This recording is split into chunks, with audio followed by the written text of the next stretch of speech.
I hope everybody's doing absolutely great. So we've covered this before, but I get a lot of questions on this, so I want to cover it again in a little more detail. I think this is going to be really helpful and good to pass on to anybody that cares about credit, which is pretty much everybody. So a lot of times we hear this or we get this comment, hey, somebody pulled my credit, a lender pulled my credit, this pulled my credit, and it dropped my score 30 points, 40 points.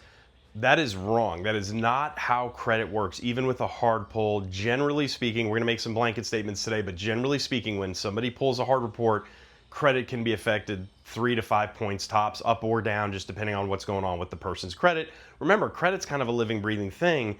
Every credit card reports at different times. Every debt reports at different times. So you pull credit today, you pull a credit a week, 10 days from now on the same exact consumer, you're going to get different scores 9 times out of 10.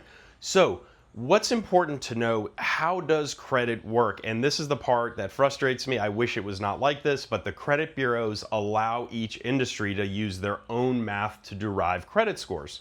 So the highest scores you're going to see are going to be the free credit reports, Credit Karma, going directly to Equifax for a credit report, credit cards, etc.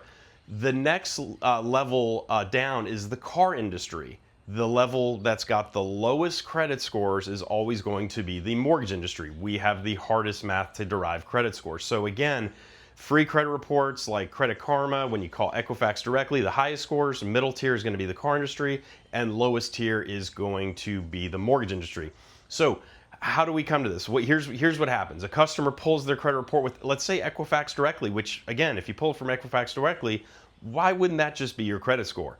Well, that's your credit score for Equifax Direct, but you can't actually get a loan with that. That's going to have the highest possible credit score. If you then go that same day, take that report to the car industry and go, hey, I want to buy a car. Well, they're still going to have to pull your credit. They can't use Equifax's credit report. Their math is going to be different. So if you pull a 780, for example, with Equifax directly or Credit Karma, when you go to the car industry, they might pull a 760. You take that same report that very same day and come to me, for example, and say, hey, I want to do a hard pull. I'm going to buy a house this month. We might pull a 740. So that's why a lot of consumers get confused and say, oh, they dropped my score 40 points by pulling my report. I've got my report from Equifax, or I've got my report from Credit Karma. It's a 780. How the heck did they get a 750? It's because every industry has their own credit scoring system. Do I love that? No, absolutely not. I wish your credit score was your credit score. It shouldn't be that way, but that's the way it is. So I want to make sure you guys understand it. Please feel free to pass this along. If you have any questions, I'm always happy to explain in more detail. Have a great day.